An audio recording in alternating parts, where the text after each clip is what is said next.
Hello बच्चों, mission English class में आपका हार्दिक स्वागत है।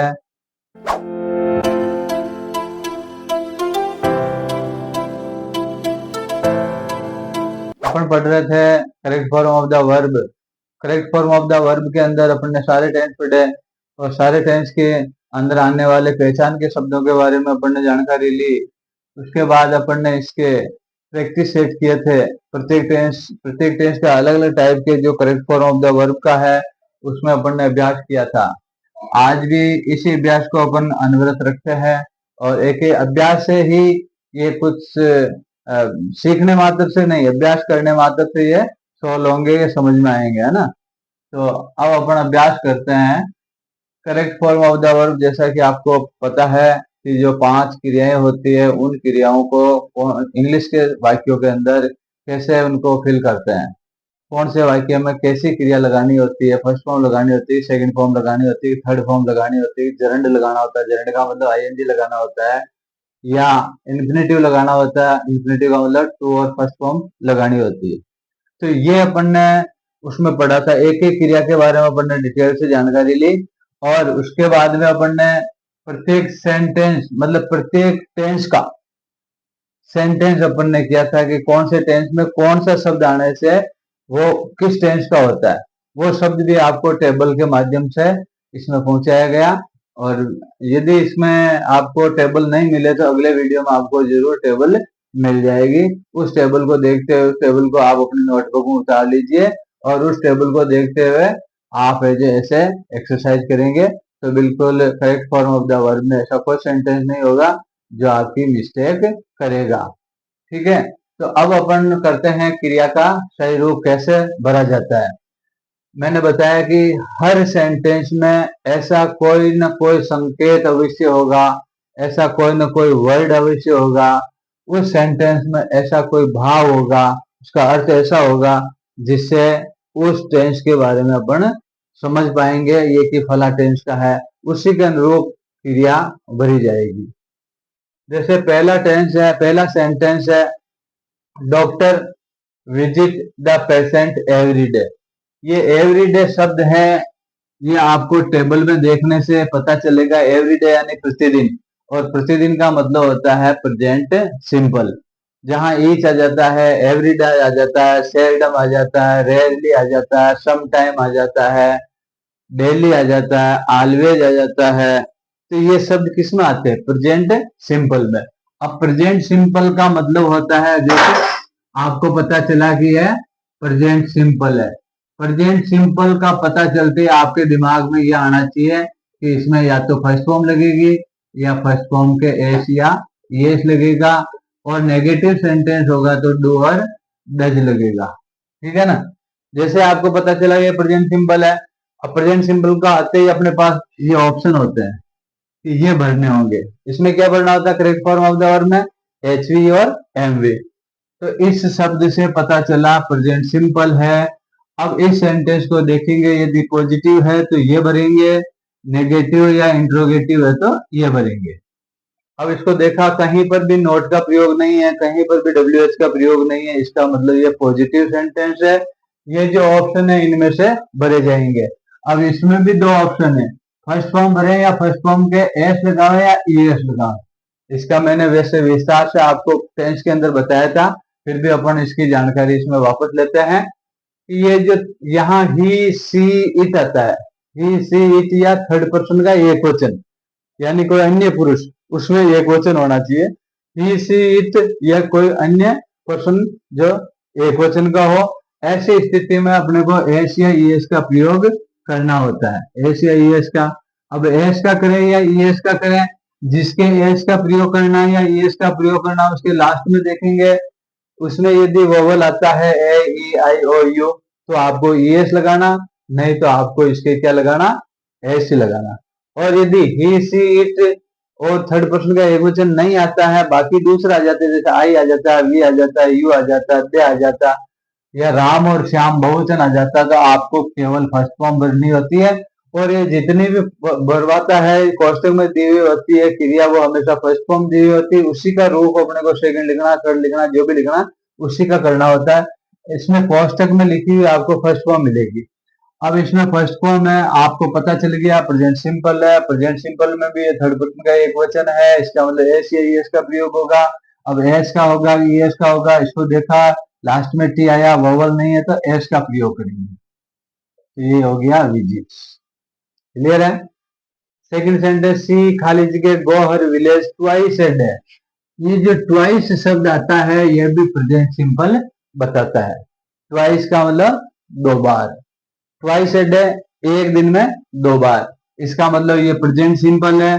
बात हो जाती या तो ये ऑप्शन या ये ऑप्शन। अब इस सेंटेंस को देखा, पॉजिटिव है, पॉजिटिव का मतलब ये वाला ऑप्शन काम में आएगा। अब इसमें भी या तो फर्स्ट फॉर्म या फर्स्ट फॉर्म के एस या एस। तो अपन ने देखा कि यहाँ ही सी आता है, पहले से देखा है पॉजिटिव है तो ये ऑप्शन काम आएगा, पॉजिटिव है तो ये ऑप्शन काम आएगा। अब इस ऑप्शन में भी फर्स्ट फॉर्म आएगी, फर्स्ट फॉर्म के एस या एस आएगा। तो यहाँ ही सी इट आ गया, इसका मतलब है थर्ड पर्सन का एक वचन है, तो आपको एस या ईएस में लगाना पड़ेगा। जिसके लगा रहे हैं उसके पीछे यदि वोवल आया तो ईएस लगाना है। तो ये क्या हो गया, गोज। क्लियर है। फिर आई रेयरली, ये रेयरली शब्द भी प्रेजेंट सिंपल में आता है। अब प्रेजेंट सिंपल में आता है, ऑप्शन वही काम में आएंगे। इसमें ये पॉजिटिव है, इसका मतलब ये वाला ऑप्शन काम में आएगा। अब आई आ गया, इसका मतलब एस ये इस वाला मामला तो ही सी इट आता है, आई वी यू दे आता है। तो अपने को कौन सा फर्स्ट फॉर्म ही लगानी होती है, कोष्टक में जो दी हुई होती है वो फर्स्ट फॉर्म ही दी हुई होती है। ठीक है। इसके बाद चलते हैं आगे। वुड खाली जगह फ्लोट ओवर हीटर। वुड का मतलब लकड़ी, फ्लोट तैरती है और हीटर, हीटर के ऊपर। तो ये एक साइंटिफिक फैक्ट है। ये क्या है, एक साइंटिफिक फैक्ट है। साइंटिफिक फैक्ट हो, चाहे यूनिवर्सल ट्रूथ हो, चाहे हैबिचुअल हो, चाहे वो वाले शब्द हो, तो आपको प्रेजेंट सिंपल का प्रयोग करना है। तो वुड फ्लोट ओवर हीटर। अब इसमें क्या करेंगे, ये थर्ड पर्सन की एक वचन है या बहुवचन है, एक वचन मानी जाती है, एक इकाई है, तो इसके एस या एस का प्रयोग करेंगे। और इसमें एस लगेगा, एस लगेगा, इसका लास्ट का अक्षर वोवल नहीं है तो S. Would float over heater. ठीक है। इसके बाद चलते हैं नाउ। ये नाउ शब्द किसमें आता है, कंटिन्यूस में। किसमें आता है, कंटिन्यूस में। और किसका कंटिन्यूस, प्रेजेंट का, पास्ट का, फ्यूचर का, वो अगले सेंटेंस से पता चलेगा। अब इसमें क्या होता है, इज, एम, आर और फर्स्ट फॉर्म के आईएनजी। ठीक है। तो अब नाउ से पता चल गया कंटिन्यूस है, कौन सा कंटिन्यूस है, प्रेजेंट का। क्योंकि ऐसा कोई शब्द नहीं जैसे लास्ट लिखा होता है तो अपन प्रेजेंट कंटिन्यूस नहीं मांगते, इसको पास्ट कंटिन्यूस मानते हैं। लेकिन इसमें ऐसा कोई शब्द नहीं है, इसका मतलब प्रेजेंट कंटिन्यूस है। और प्रेजेंट कंटिन्यूस में इज, एम, आर और फर्स्ट फॉर्म का एनजी बढ़नी पड़ती है। राम एक वचन है तो इज, और स्लीप का क्या कर देंगे, स्लीपिंग। क्लियर है। लुक, और ये साइन ऑफ एक्सक्लेमेशन। एक्सक्लेमेशन का मतलब ये लुक आता है, ऐसे शब्द आते हैं, सी आता है, इसमें साइन ऑफ एक्सक्लेमेशन होता है। एक्सक्लेमेशन का मतलब है कि देखो, तो हमेशा ये कंटिन्यूस टेंस होता है। क्या होता है, कंटिन्यूस।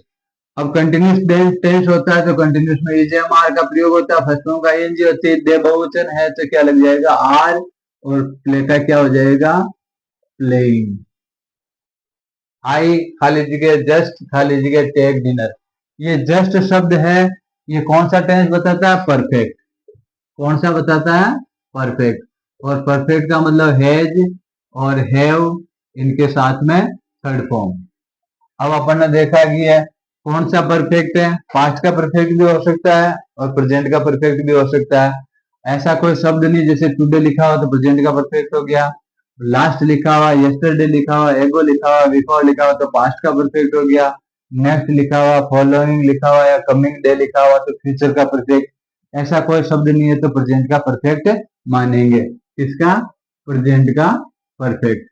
और प्रेजेंट के परफेक्ट में हैज और हैव का प्रयोग करना होता है। हैज एक वचन और हैव बहुवचन। आई बहुवचन माना जाता है तो हैव, और इस टेक का क्या कर देंगे, taken. I have just taken dinner. ये प्रश्नवाचक वाक्य है। अब इस प्रश्नवाचक वाक्य के अंदर आपको ऐसा कोई शब्द दिख रहा है, खाली जगह यू विजिट दिल्ली। अब ये जो सेंटेंस है इसमें किसी भी टेंस का पता नहीं चल रहा है, ठीक है। तो क्या आपने दिल्ली की यात्रा की? अब ये कौन सा टेंस है, यानी क्या आप दिल्ली की यात्रा कर चुके हो? इसको भाव से समझना पड़ेगा। भाव का मतलब कर चुके हो यानी परफेक्ट टेंस। तो इसमें करेंगे हैव यू विजिटेड, ठीक है, क्योंकि इसमें एच भी आगे आएगी और थर्ड फॉर्म आएगी हैज हैव के साथ में। इट खाली जगह रेन सिंस और फोर आ जाता है, टाइम आ जाता है। तो परफेक्ट कंटिन्यूस टेंस होता है, और परफेक्ट कंटिन्यूस टेंस का मतलब है हैज बीन और हैव बीन वाली अवश्य आएगी परफेक्ट कंटिन्यूस में, और इनके साथ में फर्स्ट फॉर्म के साथ में आईएनजी। अब देखा ये कौन सा परफेक्ट कंटिन्यूस है, प्रेजेंट का है या पास्ट का है या फ्यूचर का? तो इसमें ऐसा कोई शब्द नहीं लिखा हुआ है। जैसे टुडे लिखा हुआ तो प्रेजेंट परफेक्ट कंटिन्यूस मान लेते हैं, यस्टरडे लिखा हुआ तो पास्ट परफेक्ट कंटिन्यूस मान लेते हैं, और नेक्स्ट लिखा हुआ तो फ्यूचर परफेक्ट कंटिन्यूस मान लेते हैं। परंतु ऐसा कुछ नहीं लिखा हुआ तो अपने को प्रेजेंट परफेक्ट कंटिन्यूस मांगना है। प्रेजेंट परफेक्ट कंटिन्यूस में हैज बीन और हैव बीन का प्रयोग होता है, तो इसके साथ में क्या लगेगा, हैज बीन।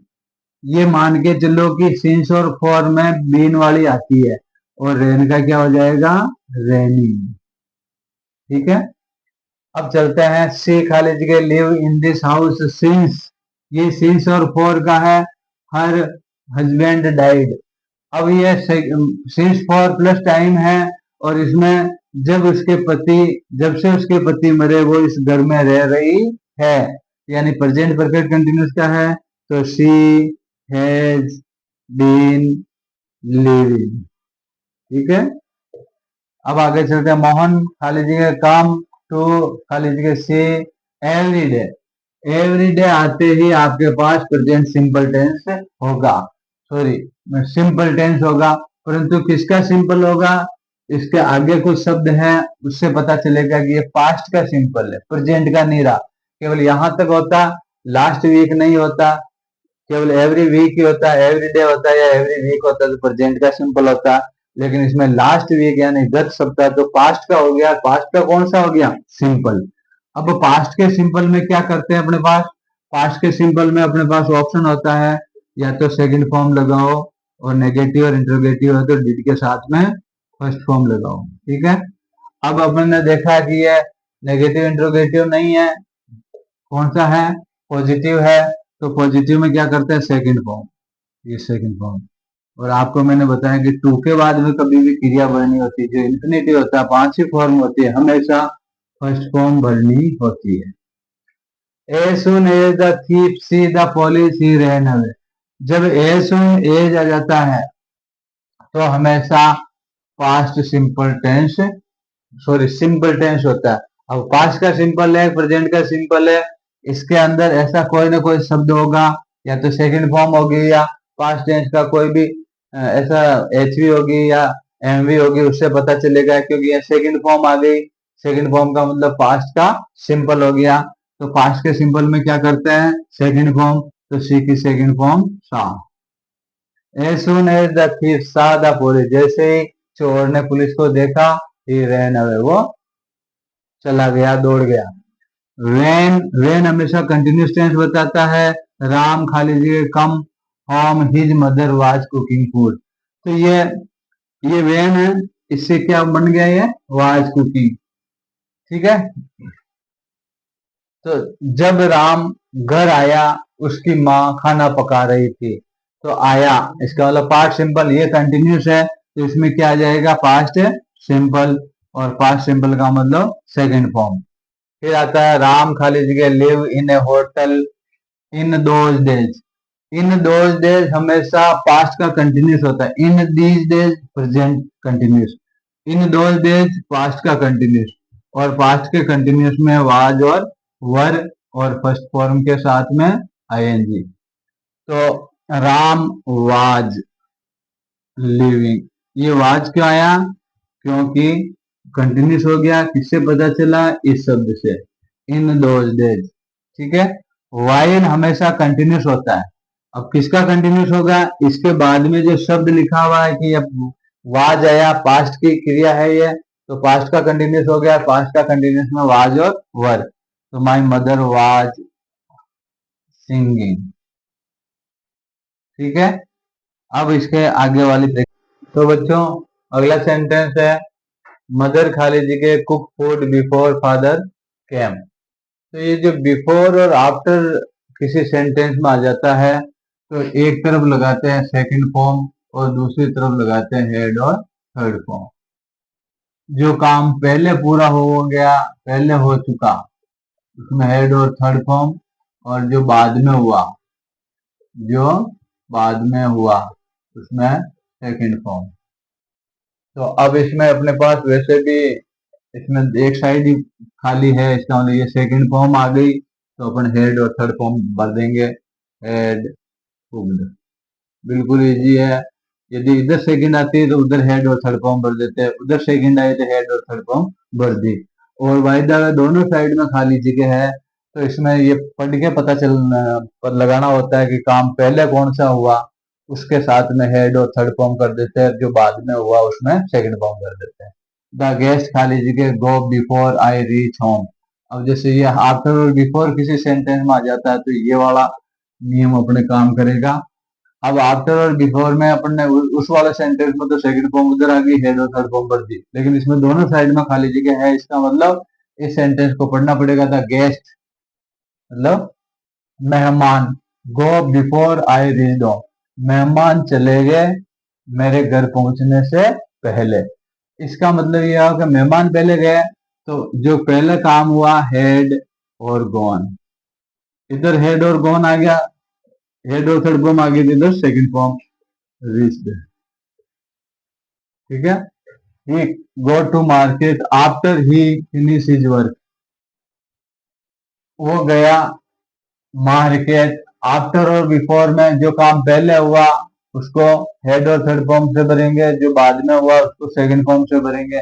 वो मार्केट गया, कब गया, उसका काम पूरा करके। इसका मतलब पहले काम पूरा किया, तो इसमें हेड और फिनिश इसमें आ जाएगा, और उसमें सेकंड फॉर्म आ जाएगी वेन, ठीक है ना।